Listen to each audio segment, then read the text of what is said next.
Hello, I'm Stuart Baskin, pastor of First Presbyterian Church of Tyler, Texas, and this is your daily devotional for Tuesday, July 25th, 2023. I'm away for a few days of vacation right now, so you're seeing some devotionals this week from the archives.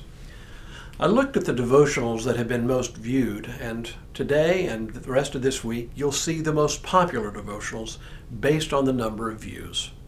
Today, a devotional on the book of Titus, one of the most obscure books of the Bible. It first played on January 3rd, 2022.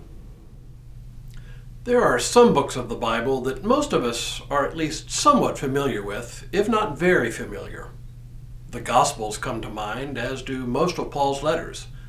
Genesis and Exodus would probably count, as would books like the Psalms and Proverbs and some of the prophets, such as Isaiah, Jeremiah, and Ezekiel. They're familiar for good reason.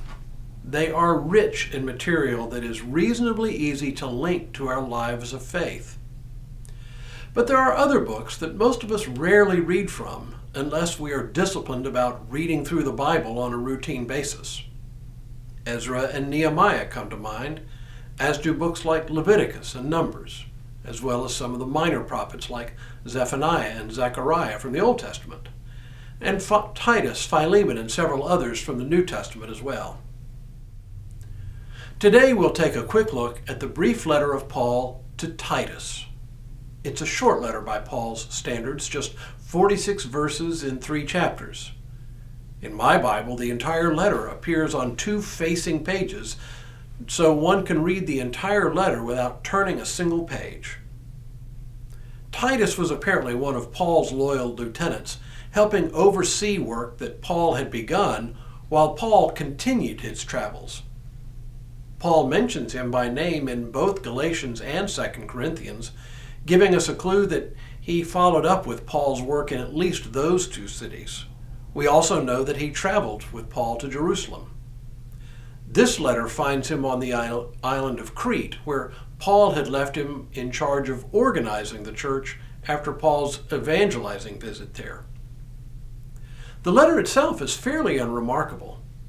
Unlike most of Paul's letters, there is not really a section on theology, but instead focuses on mundane advice to Titus as he guides this newly formed church on Crete. This is understandable, since Paul wouldn't have needed to instruct Titus in matters of faith. Paul addresses, though, a laundry list of things Titus should do and insist others do as they grow the church.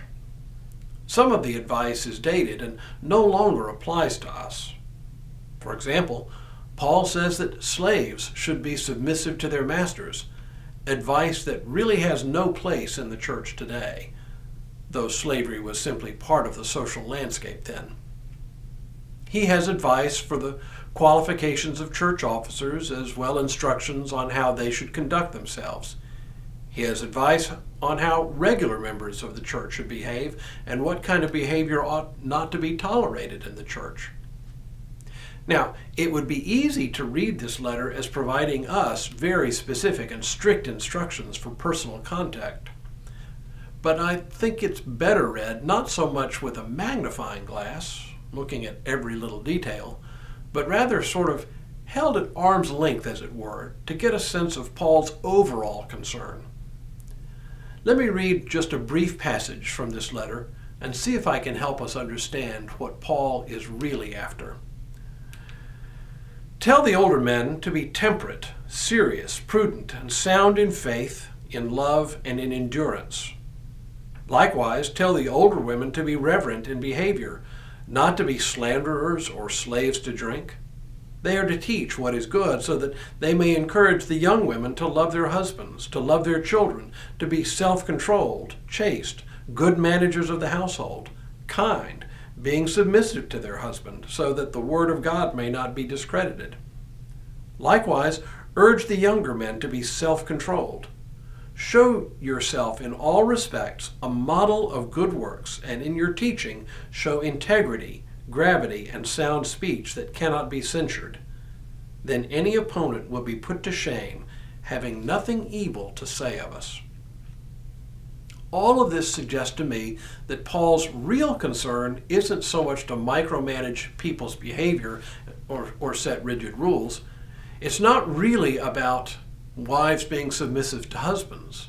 No, his concern is that no one in the church behave in a way that reflects badly on the church.